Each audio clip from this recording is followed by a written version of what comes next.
Rotary club Kushalgarh के तत्वाधान में आज होटल राव सापर zonal membership coordinator Rajesh Agrawal Kota के कुशलगढ़ में आगमन हुआ। उन्होंने क्लब सदस्यों के साथ एक महत्वपूर्ण बैठक कर मेंबरशिप पर सेमिनार प्रस्तुत किया, जिसमें सदस्य वृद्धि, संगठनात्मक मजबूती तथा क्लब की सक्रियता बढ़ाने से संबंधित महत्वपूर्ण बिंदुओं पर विस्तार पूर्वक चर्चा की। क्लब अध्यक्ष रौनक सईद ने बताया कि सेमिनार से सदस्यों को प्रेरणा और मार्गदर्शन प्राप्त हुआ।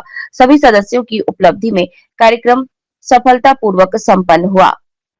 नवीन सदस्य प्रकाश लबाना को क्लब में शामिल कर शपथ दिलाई गई। इस कार्यक्रम में जोनल कोऑर्डिनेटर फतिक मेहता, अर्पण चोपड़ा, यश खाविया, वरिष्ठ रोटेरियन फरखुद्दीन कपाड़िया, जितेंद्र जैन, प्रकाश लबाना, पत्रकार साथियों में ललित गोलेछा, अरुण जोशी, सुनील शर्मा उपस्थित रहे। इन तीनों चारों संस्थाओं में और रोटरी अंतरराष्ट्रीय में क्या फर्क है, यही मैं आज आपसे बात करने आया हूं। बहुत से लोग कहते हैं कि मैं अपने समाज में बहुत बिजी हूं, उसमें बहुत काम करता हूं। मैंने ये स्कूल बनवा दिया, मैंने ये मंदिर में इतना काम कर दिया, मैंने हमारे समाज ने ये स्कूल ले रखा है, ये हॉस्पिटल ले रखा है, हमने उसमें बहुत सारा काम करवा दिया। तक ही सीमित होती है। उनके बच्चों के, उनके बड़ों के प्रोग्राम कराएंगे। हाँ, कुछ प्रोग्रेसिव लोग होते हैं जो अपने कास्ट बेस्ड राज्य स्तर पर, राष्ट्रीय स्तर पर भी संस्थाएं बना लेते हैं, जैसे कि प्रादेशिक वैश्य समाज, अग्रवाल समाज, जैन सोशल ग्रुप, अंतरराष्ट्रीय संस्था। मगर वो उनका जो दायरा है वो अपनी कास्ट और उसके सिद्धांतों तक ही सीमित है। व्यावसायिक संस्थाएं भी लोकलाइज ही काम करती है।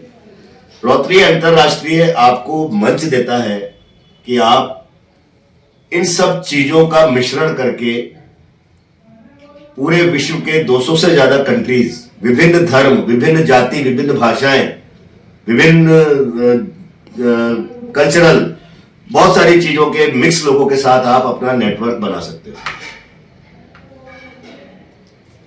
क्योंकि जो आज का युग है वो युग है चीजों को समय के साथ ग्रहण करने का, और जरूरत है तो अपने आप को चेंज करने का और उसको अडॉप्ट करने का।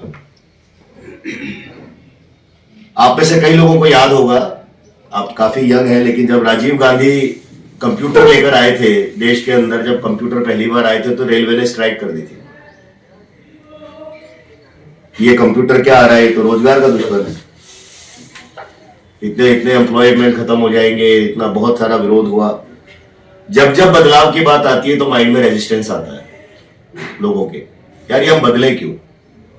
लेकिन आप देखिए कि बदलाव जिन्होंने नहीं किया, बात करने में आपसे आया हूं। और मेरा ये मानना है कि ऑर्गेनाइजेशन हो या अपना जीवन हो या कोई भी अपनी व्याधि हो, आदि हो, सब में जानकारी होना बहुत जरूरी है। हम कभी कहीं किसी ट्रैवल पर जाते हैं, परिवार के साथ जाते हैं या अपने व्यापार के लिए जाते हैं, तो हम वहां जाने से पहले उसका पूरा